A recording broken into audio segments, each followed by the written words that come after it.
Hello everyone, welcome to college code. आपका स्वागत है कॉलेज कोड में। तो आज का ये वीडियो बहुत ही इंपॉर्टेंट होने वाला है क्योंकि बहुत सारे स्टूडेंट्स को ये पता नहीं होता है कि जेई मेन एग्ज़ाम के बाद भी कोई ऐसा और पेपर हो सकता है जिससे हमको एक बेहतर कॉलेज मिल सके। तो जेई मेन के अल्टरनेटिव्स आज हम कुछ पेपर्स को डिस्कस करेंगे, जिससे बहुत सारे स्टूडेंट्स को एक हेल्प होगा कि वो पेपर को समझ पाएँ और उसके लिए भी वो खुद को प्रिपेयर रखें कि अगर जेई मेन में बेटर परफॉर्मेंस नहीं होता है तो हम उस कॉलेज के बेसिस पे भी अच्छे कॉलेज में एडमिशन ले सकते हैं। चलिए शुरू करते हैं। जो हमारा पहला पेपर है वो है बिटसैट। बिटसैट बेसिकली क्या है कि अगर हम बिटसैट की बात करते हैं तो बिटसैट जो पेपर है वो बिट्स, पिलानी, गोवा और 2 कैंपस है उसके। लेकिन हमारा जो मेन एम होगा वो मेन कैंपस के लिए होगा, ठीक है? हमारा क्या होगा? मेन कैंपस के लिए हमारा एम होगा। तो बिटसैट जब हम देते हैं तो हमारा मेन कैंपस बिट्स पिलानी है, पिलानी में हमारा मेन कैंपस है, उसके लिए हम फोकस करेंगे। इसको हम डिस्कस करते हैं। फीस, इसका जो फीस है वो बेसिकली 2.5 लाख से लेके 4 लाख तक होता है, इसका एनुअल फीस है। एप्लीकेशन विंडो की बात करते हैं तो एप्लीकेशन विंडो दिसंबर से लेके फरवरी तक होता है। अगर हम बिटसैट के सिलेबस की बात करते हैं तो सिलेबस बेसिकली फिजिक्स, केमिस्ट्री और मैथमेटिक्स होता है। इंग्लिश और लॉजिकल रीजनिंग इसमें एक एडिशनल 2 टॉपिक्स है जो कि आपको थोड़ा सा प्रिपेयर करना पड़ेगा, जो कि 12th लेवल पे अगर आप प्रिपेयर कर रहे हैं तो इट्स मोर देन एनफ। अगर हम प्रोग्राम मीन्स ब्रांच स्ट्रीम की बात करते हैं तो बिटसैट अगर आप पेपर दे रहे हैं तो इसका जो कैंपस में जो स्ट्रीम प्रोवाइड किया जाता है फॉर एडमिशन वो कंप्यूटर साइंस है, ईसीई है, ट्रिपल ई है, मैकेनिकल, सिविल और भी कुछ ब्रांचेस है जो कि मैंने मेंशन नहीं करा है, पर वो भी अवेलेबल है। मीन्स मतलब कि आप जिस ब्रांचेस के लिए आप देख रहे हैं वो सारे ब्रांचेस इस बिट्स में अवेलेबल है। नेक्स्ट पेपर की बात करते हैं। नेक्स्ट पेपर है MST CET. MST CET basically Maharashtra का पेपर है, महाराष्ट्र स्टेट लेवल का पेपर है। पर इस महाराष्ट्र का पेपर जो हो रहा है एमएसटी सीईटी, इसके अंदर भी बहुत सारे प्रीमियम कॉलेज है जो कि अगर आप इस पेपर में अच्छा परफॉर्म करते हैं तो वो कॉलेज आपको मिल सकता है। इसके अगर हम फीस की बात करते हैं तो इसका जो फीस होता है वो 1 लाख से लेके 2.5 लाख तक का होता है एनुअल फीस। एप्लीकेशन विंडो की बात करें तो एप्लीकेशन विंडो जनवरी से लेके मार्च तक होता है। अगर हम सिलेबस की बात करते हैं तो सिलेबस बेसिकली फिजिक्स, केमिस्ट्री और मैथमेटिक्स होता है। अगर इसके हम पूरे सिलेबस के लेवल की बात करते हैं तो ये 12th लेवल पे ही इसका जो भी सिलेबस है वो मतलब देखा गया है बेसिकली। प्रोग्राम मीन्स अगर हम ब्रांच की बात करें तो सारे ब्रांचेस यहाँ भी आपको मिल जाते हैं, computer science, EC, triple E, mechanical, civil etcetera.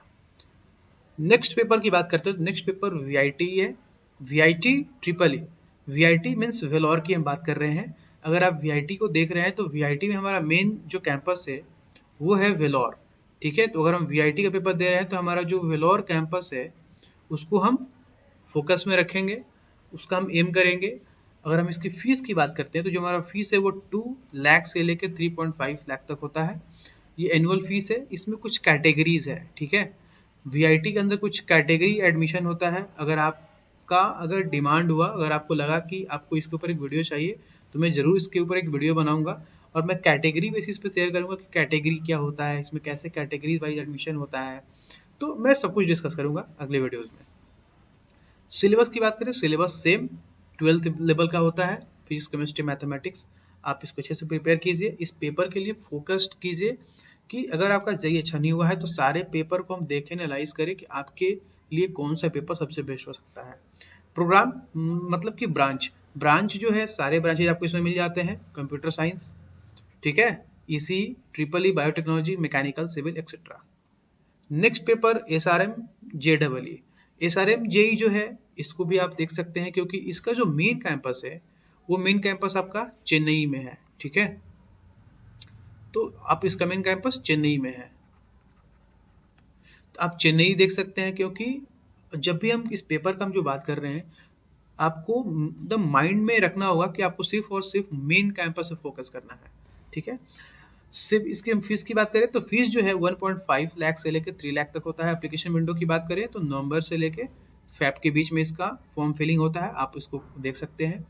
Syllabus की बात करते हैं तो syllabus basically physics, chemistry, mathematics 12th level पे होता है। प्रोग्राम ब्रांचेस की बात करें तो computer science, EC, triple E, biotechnology, सारे ब्रांचेज यहाँ पे अवेलेबल है। KIIT की बात करते हैं तो कलिंगा जो है, इसका जो मेन कैंपस है भुवनेश्वर में है, ठीक है, भुवनेश्वर में है। आप इसको अच्छे से प्रिपेयर कीजिए क्योंकि ये भी कैंपस बहुत अच्छा है प्लेसमेंट वाइज, और कॉलेज काफ़ी इसका अच्छा है। तो अगर हम इसके फीस की बात करते हैं तो फीस 1.8 लाख टू 3 लाख है, एनुअल फीस है। एप्लीकेशन विंडो की बात करें तो दिसंबर से लेकर मार्च तक इसका विंडो ओपन रहता है, आप कभी भी फॉर्म फिलअप कर सकते हैं। सिलेबस की बात करें तो syllabus basically physics, chemistry, mathematics है। 12th लेवल पे इसका सिलेबस होता है। आप अगर 12th लेवल पर अच्छे से पढ़ाई करा है तो ये KIIT आप अच्छे से क्रैक कर सकते हैं। प्रोग्राम की बात करें, ब्रांचेस की बात करें तो ब्रांचेस सारे जो मैंने ऊपर स्लाइड्स में डिस्कस करा है वो सारे ब्रांचेज आपको यहाँ भी मिल जाएंगे। तो आप पूरे पेपर को अच्छे से प्रिपेयर कीजिए और देखिए कि आपके लिए सबसे बेहतर पेपर कौन सा हो सकता है। तब तक अपने प्रिपरेशन, अपने स्टडी को करते रहिए। मिलते हैं नेक्स्ट वीडियोज़ में। Bye bye, take care.